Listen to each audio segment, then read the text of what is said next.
As your blade plunges into the hag's stomach, it cackles, announcing you will meet again.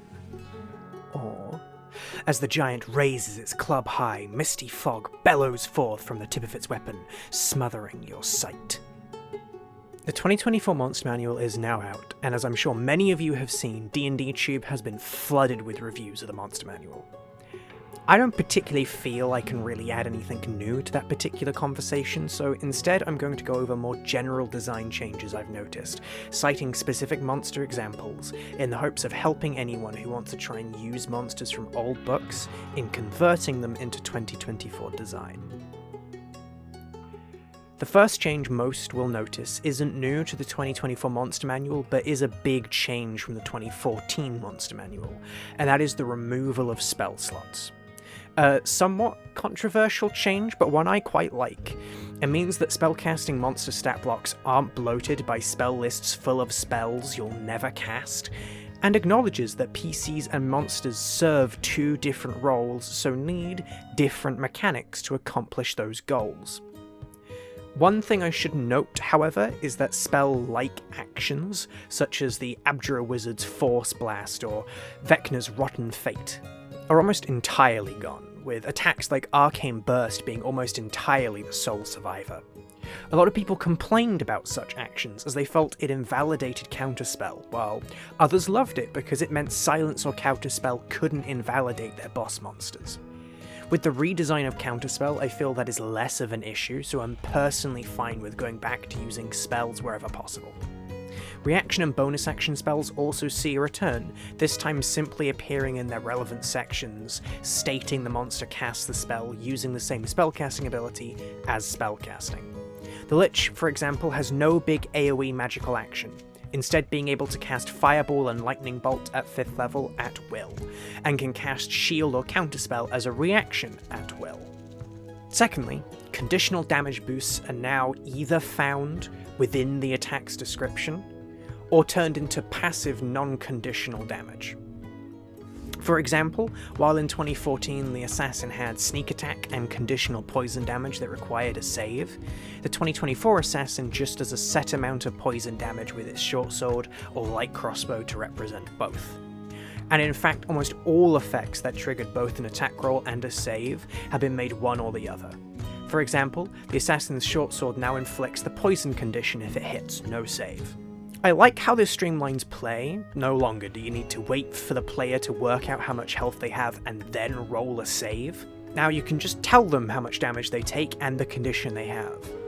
But I do feel they lean a bit too much in the direction of such effects being attack rolls that auto-inflict a condition, rather than just a saving throw with no attack. I would have preferred an almost 50-50 split between them, just so saving throws aren't relegated almost exclusively to spellcasters. Thirdly, passive effects that trigger when a creature starts their turn within a certain distance of the monster, or when the monster is hit, have been almost completely removed. A few start of turn effects still exist, such as the Animal Lord's Lordly Presence or the Sea Hag's Vile Appearance, but many, such as the Basilisk's Petrifying Gaze or the Casmae's Drone, have been turned into bonus actions. Passive effects that trigger on the creature being hit, such as the 2014 Fire Elemental's Fireform, have been turned into effects that automatically trigger at the end of the monster's turn. Both these changes I like, as having to track passive start of turn effects can get tedious and disrupt play by forgetting about them, then needing to go back and potentially redo the entire turn. By having them be effects the DM chooses to activate, they're much easier to remember. Having on-hit effects instead trigger at the end of the monster's turn still conveys the same idea as before. You do not want to be near this monster, but it can no longer disproportionately affect marshals with more attacks and take the monster's DPR into ridiculous new heights. Fourth, resistances and immunities to non-magical damage is gone. Now it is either to all physical damage if the monster is partly incorporeal or incredibly tough, or the resistance/immunity has been completely removed and the defensive benefit it was giving has been turned into raw HP. WotC did this for a few reasons.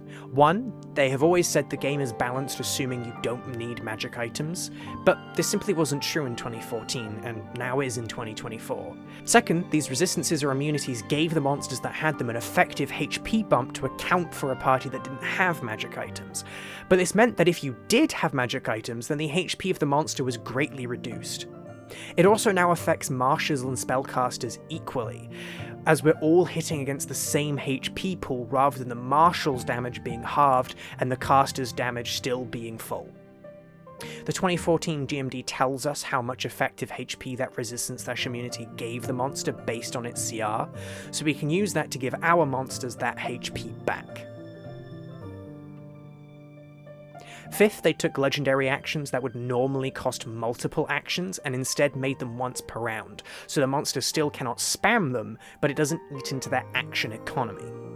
If you can, it's a good idea to know how much DPR the monster is supposed to do before you apply this change, so you know if you need to tune some of the once per round options up or down for them to be competitive but not increase the monster's CR.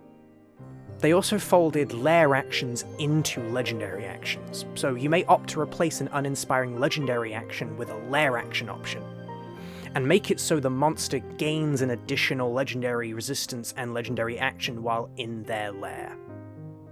And finally, sixth, they gave some creatures proficiency or even expertise in initiative rolls. This is either because the monster is supposed to be supernaturally swift, legendary, or well prepared and able to adapt to new circumstances easily. This is not applied universally after a certain CR threshold, and it's possible for monsters of the same CR to differ in whether they have proficiency or not. For example, both the Knight and the Warrior Veteran are CR 3, but only the Veteran has proficiency in initiative.